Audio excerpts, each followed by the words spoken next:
Bonjour à tous. L'Office européen de lutte antifraude, qui est en charge de la protection des intérêts financiers de l'Union européenne, a rendu récemment son 30e rapport annuel. On y apprend notamment que le volume financier des fraudes touchant ces intérêts financiers a augmenté de 183%, ce qui est considérable. En France, deux parlementaires, l'un de La République En Marche, l'autre UDI, devaient rendre un rapport explosif sur l'état des fraudes aux prestations sociales.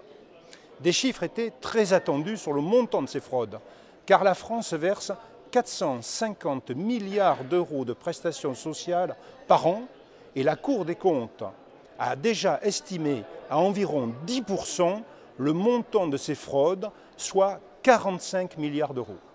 45 milliards de fraudes aux seules prestations sociales, soit bien supérieur au budget du ministère de la Défense, qui est de 35 milliards, bien supérieur au budget du ministère de l'Intérieur, qui est de 25 milliards, et très supérieur au budget de la justice, qui ne représente que 7 milliards d'euros.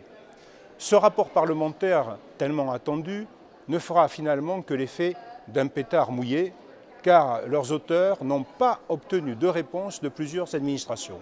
Ainsi, un sénateur, en sa qualité de rapporteur spécial de la Commission des finances sur l'immigration, n'a obtenu aucune réponse à sa question visant à connaître le nombre de personnes immigrées touchant ces prestations.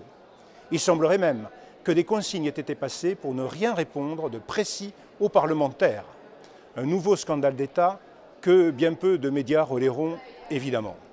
Pour ma part, au-delà du travail parlementaire que je fournis ici à Bruxelles, je vais signaler, en ma qualité de président de l'Association professionnelle des magistrats, je vais signaler donc au procureur national financier ce que j'estime être de vastes détournements de fonds publics. En espérant naturellement que la justice réussira là où le Parlement a échoué, là où le gouvernement ne veut rien dire. En tout cas, il ne faut pas se priver de le faire savoir. N'hésitez surtout pas. Merci à vous.